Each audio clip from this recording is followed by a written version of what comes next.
Welcome to the Slop Temple. We pray this video helps. You start by preparing your environment.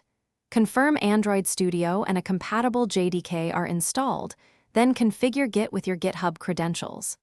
Once done, choose SSH or HTTPS and clone the repository into a clean workspace using Git clone. Make sure to pick the correct branch.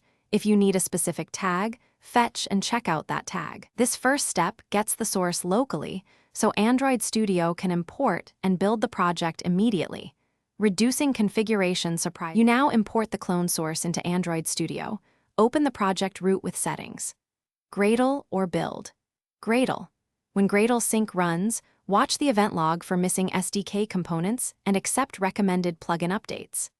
If dependencies fail, update compile SDK and target SDK or adjust library versions to match your environment, and prefer using the repo's Gradle wrapper to guarantee consistent Gradle versions. Once sync succeeds, build the app to produce a clean compile and resolve any lint or API-level conflicts you encounter. You finish by running the app on a device or emulator and observing Logcat for runtime issues. Test main flows and reproduce reported bugs.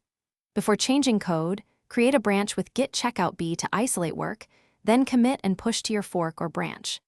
If the build breaks, clear Gradle caches and use invalidate caches /restart, verify the Gradle wrapper version, and resync. One key troubleshooting tip.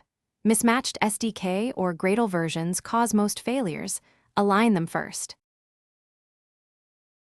Thanks for watching. Consider subscribing if we helped you.